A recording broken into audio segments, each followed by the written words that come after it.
Assalamualaikum warahmatullahi wabarakatuh, pemirsa Star News TV di mana saya berada. Senang sekali bisa berjumpa kembali di siang hari ini. Tentu saja di hari istimewa tanggal 1 Januari 2023. Dan saya ucapkan selamat tahun baru buat pemirsa di mana saya berada. Oke, pada kesempatan hari ini kita kembali bersua dalam rangka sebuah dialog yang berisi tentang inspirasi kepada pemirsa semuanya. Dan mudah-mudahan pada kesempatan berbahagia ini kita dalam suasana sehat bahagia. Baik pemirsa, kali ini kita mengambil topik tentang bahasa ya. Peradaban manusia akan berkembang dengan baik jika tata bahasa atau penggunaan bahasa juga dipahami secara sempurna. Bahasa adalah merupakan sebuah pengembangan diri dan juga masyarakat dan juga lingkungan kita. Jika tidak salah menggunakan bahasa, maka bahasa tersebut akan merusak peradaban kita. Nah, di siang hari ini telah hadir salah satu pakar ilmu bahasa atau tata bahasa, dan dia memiliki background dari sebuah akademisi penggunaan bahasa dan juga sastra, dan saat ini menjabat sebagai Wakil Rektor 2 di Universitas Muhammadiyah Makassar. Langsung saja kita sapa. Assalamualaikum Bapak Profesor Dr. Haji Andi Sukri Syamsuri. Waalaikumsalam warahmatullahi wabarakatuh. Sehat Pak? Alhamdulillah. Selamat tahun baru Pak 2023. Mudah-mudahan tambah berkah, tambah sukses. Mudah-mudahan tambah sukses, menjadi sebuah pembelajaran kita tahun 2022 untuk melangkah yang lebih baik di tahun 2023 ini, insyaallah. Amin. Ya, Pak Prof, kita kali ini berbincang sedikit tentang masalah ilmu bahasa atau penggunaan bahasa yang merupakan kebutuhan kita sehari-hari untuk bersosialis di masyarakat. Yeah. Nah, tetapi kita sebelum masuk membahas lebih dalam tentang bahasa, kami juga ingin berkenalan, mungkin pemirsa juga pengen tahu siapa Profesor Dr. Haji Andi Sukri Syamsuri ini. Yeah. Bisa dijelaskan dulu dari mana asalnya, terus sekolahnya mungkin dari mana dulu, terus langsung tiba-tiba menjadi Wakil Rektor dengan karirnya. Ya, baik. Kalau saya ya secara pribadi, saya semuanya dilahirkan dari pesisir Danau Tempe, lalu belajar SD, SMP, kemudian mengambil jurusan pendidikan guru. Saya waktu itu masuk SPG tahun 90 untuk menjadi pendidik. Namun nasib berkata lain, waktu itu tidak ada penerimaan guru untuk pengangkatan tahun itu, sehingga saya lanjut kuliah. Saya kuliahlah di Unismu Makassar ini, 1 tahun kuliah di Unismu, lalu saya lanjut juga di IKIP Ujung Pandang, sehingga saya bisa selesaikan dua-dua, lalu melanjutkan Magister Linguistik di Universitas Hasanuddin, kemudian saya lanjutkan kembali program doktor di Universitas Hasanuddin. Karir saya ya memang, kalau saya dilihat, saya ini orang dosen Unismu Makassar. Namun di tahun 2000 itu ada perguruan tinggi membuka pendaftaran baik di Tadulako, UIN Alauddin dengan Stein Bone. Alhamdulillah saya mendaftar tiga-tiga, tapi yang saya ambil adalah di UIN Alauddin, sehingga saat ini saya merangkap ya. Di UIN Alauddin saya sebagai dosen PNS. Di Unismu Makassar memang sudah lama jadi dosen yayasan, sekalipun sekarang posisi sebagai dosen LB, dan alhamdulillah amanah perserikatan saya masih dipercaya menjadi Wakil Rektor 2 di Unismu Makassar, dan dulunya pernah menjabat dekan selama 2 periode di FKIP. Latar belakang saya adalah bahasa Indonesia, ilmu linguistik, sehingga kemarin pengukuhan guru besar saya itu adalah pengukuhan guru besar bidang ilmu linguistik atau S3 di Unhas, tapi guru besar saya di UIN Alauddin sebagai guru besar ilmu linguistik, sekalipun saya tetap di Unismu Makassar ini sebagai Wakil Rektor 2. Ya, tapi itulah yang saya maksudkan tadi, saya ini jalan dua-dua. Sesuai dengan aturan, saya juga mengikuti aturan permintaan izin ya untuk menjabat di tempat lain. Pemirsa, di bidang akademisi boleh dikatakan karirnya cukup moncer ya, tetapi juga di sosial masyarakat juga dia adalah ketua warga masyarakat Wajo ya kalau nggak salah. Sekjen, Sekjen. Sekretaris Jenderal ya di Kesatuan Masyarakat Wajo Kemawa ya. Kemudian dia juga di Persatuan PGRI ya, PGRI dan PGRI, juga ya, di Ikatan Cendekiawan Muslim Indonesia. di ICMI juga, dan di Sekretaris di Himpunan Pembina Bahasa Indonesia Selatan juga saat ini. Artinya secara akademisi dan juga seluruh masyarakat memiliki jam terbang sehingga memang layak menjadi Biasa saja sebagai ahli tata bahasa. Iya. Baik, kita membahas sedikit Prof tentang masalah bahasa.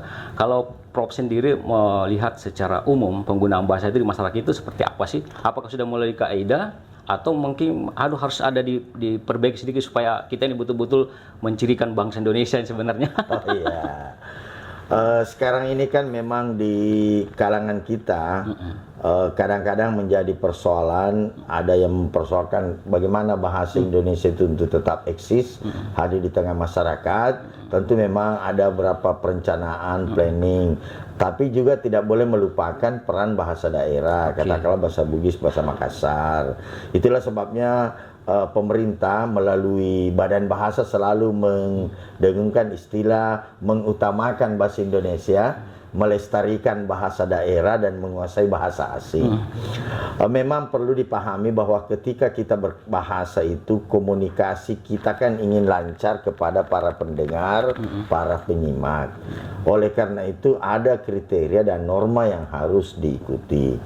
Katakanlah harus menggunakan bahasa yang baku, baik, benar dan sebagainya. Namun posisi bahasa baku ada saatnya.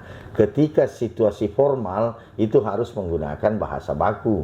Namun jika kita berada pada situasi non formal itu boleh menggunakan bahasa tidak baku.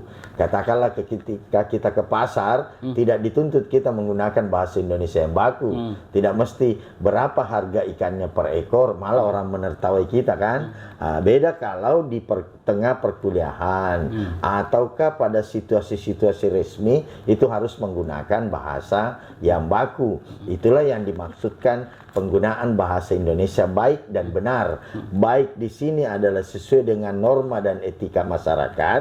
Benar yang dimaksudkan sesuai dengan grammar atau tata bahasa.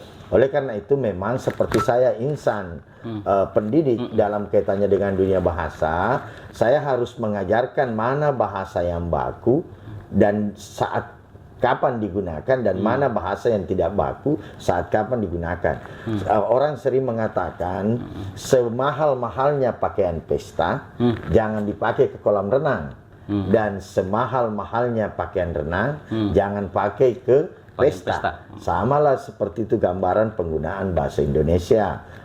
Oleh karena itu memang pemerintah juga harus mendukung penuh penggunaan bahasa Indonesia itu karena legalitas formalnya sangat jelas. Katakanlah dalam kaitan dengan legalitas formal, bahasa Indonesia itu selain sebagai bahasa negara juga sebagai bahasa nasional. Itu ada fungsi dan kedudukan bahasa Indonesia itu dalam penyelenggaraan negara. Misalnya dia harus menjadi bahasa negara. Contoh sebagai bahasa negara dalam dunia pendidikan harus menggunakan bahasa Indonesia. Perkuliahan menggunakan bahasa Indonesia, tidak boleh menggunakan bahasa daerah. Tapi hal-hal tertentu ada semacam pengecualian. Ketika misalnya di daerah-daerah terpencil di SD kelas 1 kelas 2 boleh menggunakan bahasa daerah sebagai bahasa pengantar gitu ya. Itu wajar-wajar saja ya. Dibenarkan dalam aturan Indonesia gitu ya. Kalau kita melihat ini kan banyak bahasa itu Prof ya, yang sudah membawa misalnya bahasa Jawa atau bahasa Arab yang sehari-hari itu kita katakanlah bahasa proken tapi malah sampai ke tingkat menteri, ke tingkat pejabat juga menggunakan hal itu. Itu kira merusak tatanan nggak apa gimana? Oh ya, itulah yang saya maksudkan. Pada situasi formal itu tidak boleh. Nggak boleh seharusnya. Namun jika itu adalah situasi non formal, silahkan saja. Jangankan bahasa non baku, bahasa daerah boleh saja digunakan. Namun yang saya tekankan pada situasi-situasi resmi itu harus menggunakan bahasa yang baik dan benar.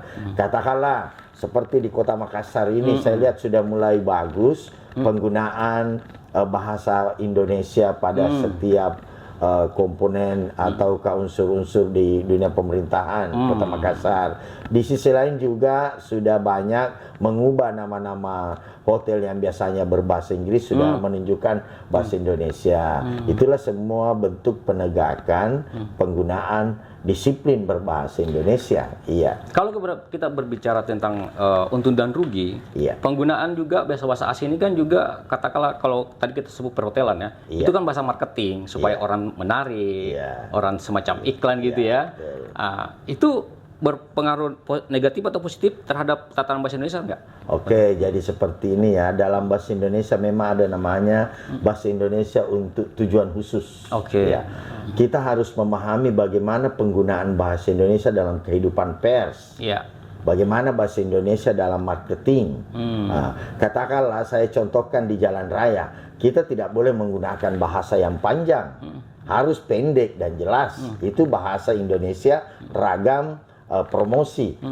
Bagaimana dengan ragam jurnalistik? Kita juga sudah mengatur.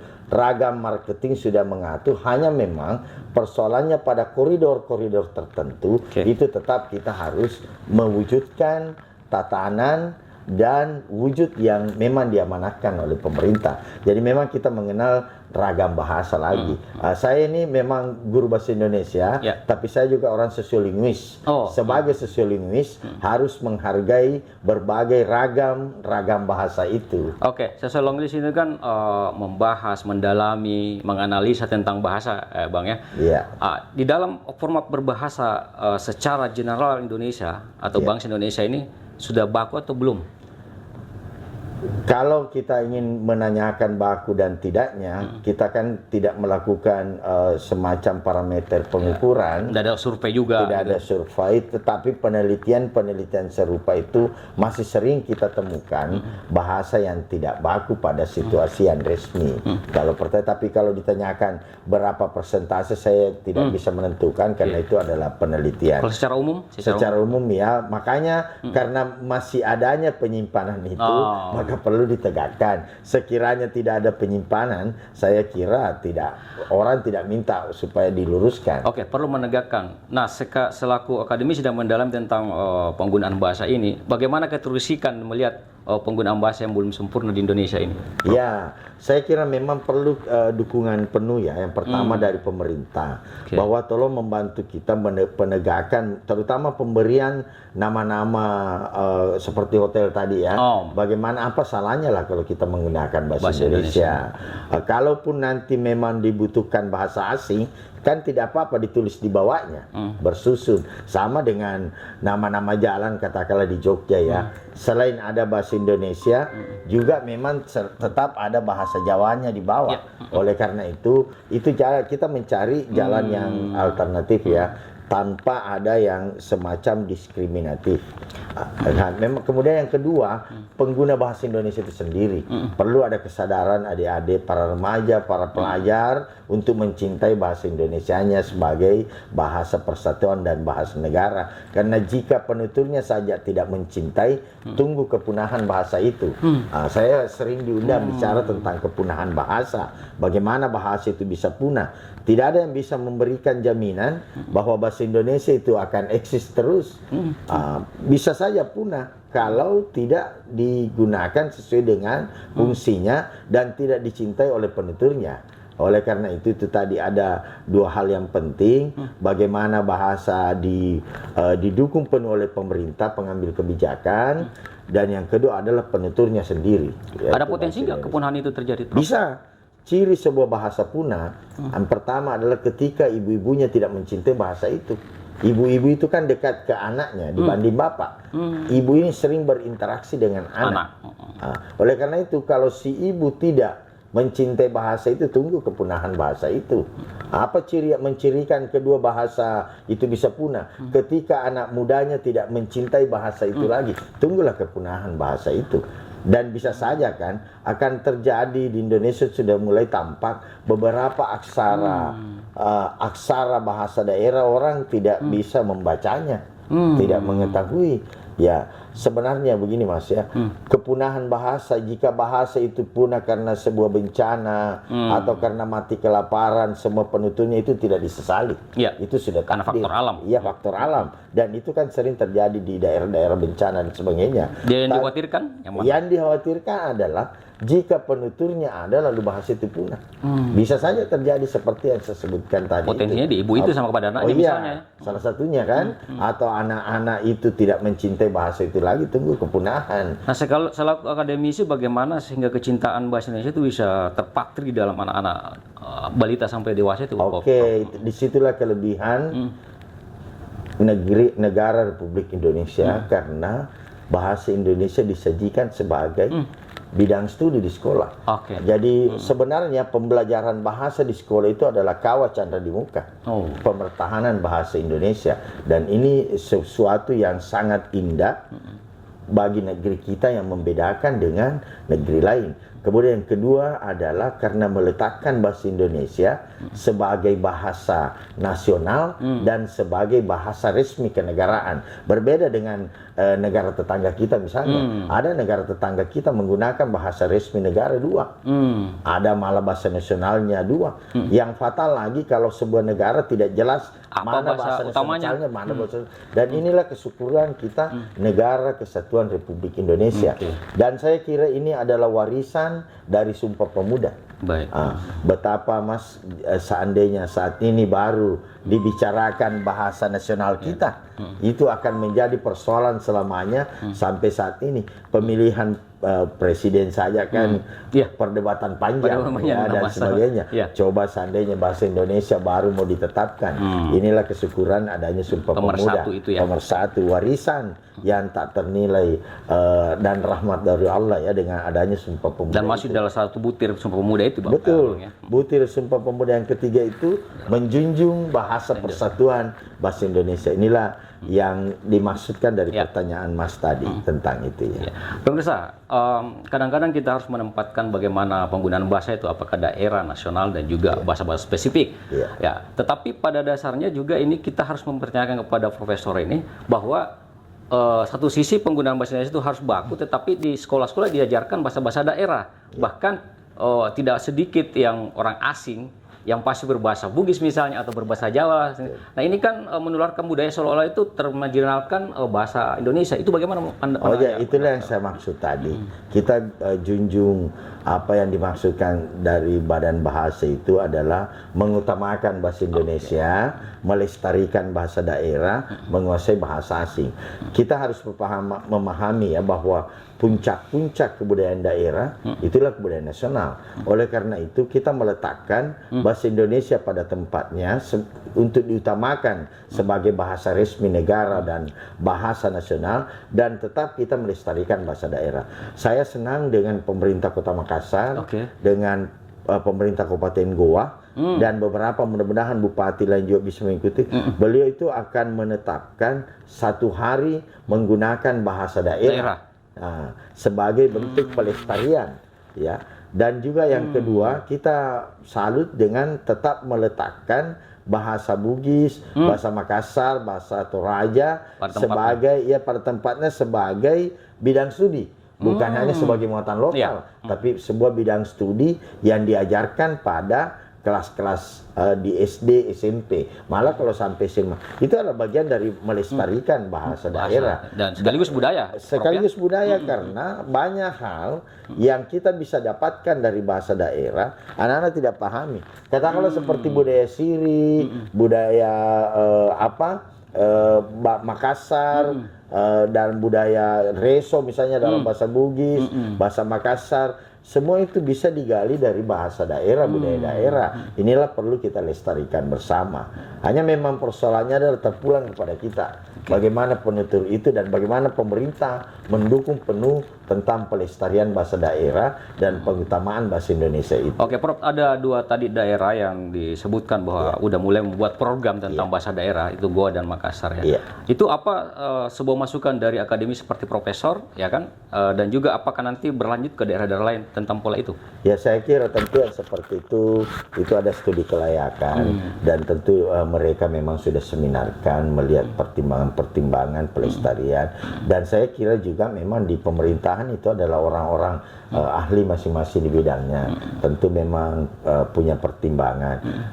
Pernah saya diundang kaitannya dengan bagaimana penerapan kurikulum ketika itu dijalankan, kita diundang akademisi dan memberikan juga pandangan dan saya kira itu kita baguslah, mungkin daerah-daerah lain bisa mencontoh seperti itu karena kita kan masih kalau kita ke daerah lain katakanlah ke Jawa betapa orang melestarikan bahasa daerah, bangga dengan daerah dengan bahasanya. Kalau di Sulawesi sendiri ada kebanggaan nggak dengan bahasa daerah sendiri kita? Itulah yang kita harapkan bagaimana mengembalikan citra itu sama dengan kecintaan anak-anak sekarang melato-lato. Ya. Itu kan itu sebuah bentuk pengembalian. Dengan begitu cepat ya. Iya. Masuk ke sisi sosial masyarakat. Betul. Era sekarang ini kan era ada yang menyebutnya adalah era 4,0, ada society 5,0. Malah sekarang yang terbaru adalah era Foucault ya. Ketika ketidakstabilan yang terjadi dan ketidakpastian, memang mesti kita tetap menggali akar budaya lokal kita untuk tetap bagaimana kita berpikir global sekalipun kita bertindak global. Saya kira ini adalah bagian yang tetap mesti kita lestarikan semua. Oke, pemirsa, menarik sekali perbincangan kita tentang masalah bahasa ya, dan memang ahlinya yang menjelaskannya.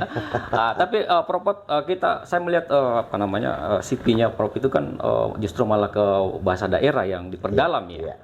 Kenapa mengambil bahasa daerah bukan bahasa Indonesia yang diperdalam? Apakah ada kekhawatiran di bahasa daerah hilang atau gimana? Oh ya, hanya tidak sih kalau persoalan itu memang saya selalu berprinsip seperti ini ya.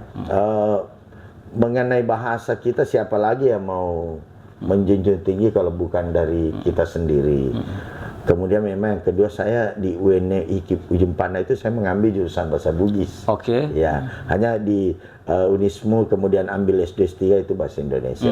Tapi memang prinsipnya kita pendidikan bahasa Indonesia itu kita berharap juga memikirkan bahasa daerah.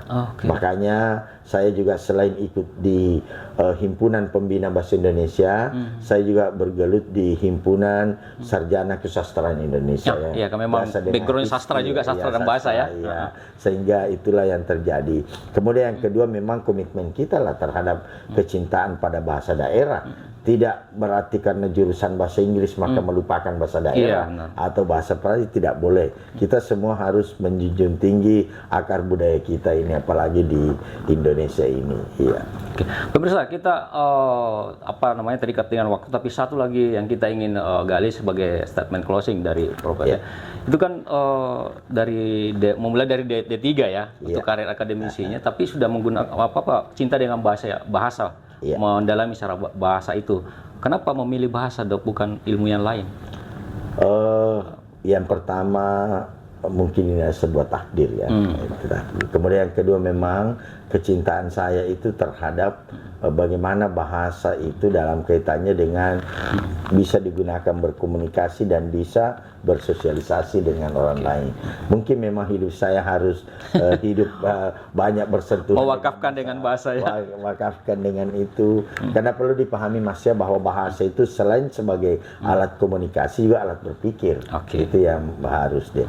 Dan yang ketiga memang bagi saya menarik bahasa itu, apalagi orang tua saya dari dulu mengajari saya bagaimana cara bertutur sapa yang sopan, mungkin semua itulah yang mengilhami dan seperti inilah yang saya harus lakukan saat ini, bahwa saya harus bergelut dengan dunia bahasa. Selama COVID berlangsung ini selama 3 tahun, 2 tahun, saya itu alhamdulillah saya melahirkan 4 buku. 4 buku, 3 terkait dengan bahasa, 1 terkait dengan pendidikan. Itu semua lahir dari background latar belakang saya karena bahasa. Saya kira seperti itu Mas. Pemirsa, Profesor Dr. Haji Andi Sukri Syamsuddin, ahli tata bahasa. Samsuri, ahli tata bahasa dan juga sastra sebenarnya ya. Kita masih pengen berbicara panjang lebar, tapi mungkin waktu yang membatasi kita, dan beliau juga di tengah kesibukannya kita culik dia untuk berbicara tentang bahasa. Mudah-mudahan bermanfaat. Selamat tahun baru Pak Dok. Siap. Pak Prof, mudah-mudahan akademi pengabdian ke masyarakat tentang dunia akademi semakin berkembang dan melahirkan talenta-talenta bahasa yang Amin. berguna bagi bangsa dan negara. Iya. Oke pemirsa, Star News TV, kami akan segera undur diri dan kami mohon maaf berdua jika ada kesalahan atau salah-salah kata. Dan terima kasih atas perhatiannya. Sampai ketemu dan kita ketemu kembali lain kesempatan. Assalamualaikum warahmatullahi wabarakatuh. Waalaikumsalam warahmatullahi wabarakatuh. Terima kasih, Dok. Baik, Pak.